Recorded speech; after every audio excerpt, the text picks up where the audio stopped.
تو اب آپ نے رفع الیدین کر لیا، ٹھیک ہے، اور اس کا طریقہ بھی ہو گیا۔ اب آپ کو ہاتھ رکھنا ہے، رفع الیدین تو آپ نے کر لیا، آپ رکھیں گے کہاں؟ رکھیں گے کہاں یہ بھی ایک مسئلہ ہے۔ تو بائیں ہاتھ پر داہنے ہاتھ کو رکھنا ہے، بائیں ہاتھ پر داہنے ہاتھ کو رکھنا ہے۔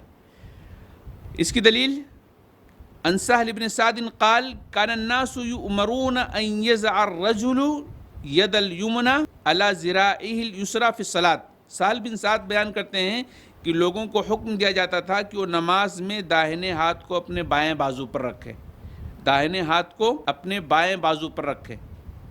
تو بازو اس کا طریقہ آ رہا ہے کہاں کہاں آپ رکھ سکتے ہیں۔ بازو یہاں سے لے کر کے یہاں تک اس کو بازو کہتے ہیں، آپ کہیں بھی ہاتھ رکھ سکتے ہیں۔ اس حدیث کے اندر جو ہے یہ بات بتائی گئی ہے۔ ایک حدیث کے اندر اللہ کے نبی علیہ الصلوۃ والسلام فرماتے ہیں کہ ثم وضع یدہ الیمنی علی ظہر کفہ الیسری، کہ آپ علیہ الصلوۃ والسلام نے اپنے داہنے ہاتھ کو رکھا اپنے بائیں ہاتھ کے پشت پر۔ یہ پشت ہے نا، یہ پشت ہے۔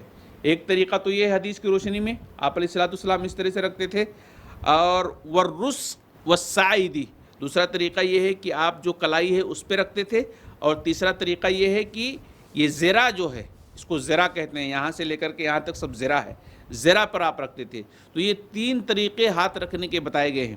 اگر کوئی انسان یہاں رکھتا ہے یہ بھی صحیح ہے حدیث کی روشنی میں، یہاں اگر کلائی پر کوئی اس طرح سے رکھتا ہے تو یہ بھی طریقہ صحیح ہے، اور اگر کوئی یہ جو جگہ ہے، اسپیس ہے، یہاں کہیں بھی رکھ لیتا ہے تو یہ بھی طریقے حدیث کی روشنی میں صحیح ہے۔ یہی بات اس کے اندر بتائی گئی ہے، ثم وضع یدہ الیمنی علی ظہر کفہ الیسری والرسغ والساعد۔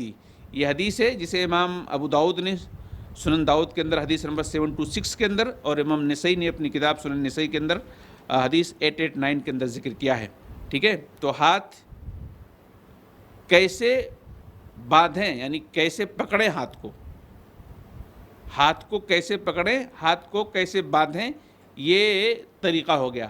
اب باندھ لیے ہم نے، یا تو یہاں رکھے یا تو یہاں رکھے یا تو یہاں رکھے، مطلب پکڑ لیے، اب رکھنا کہاں ہے، اس کو رکھنا کہاں ہے، اس کو ہم دیکھ لیتے ہیں۔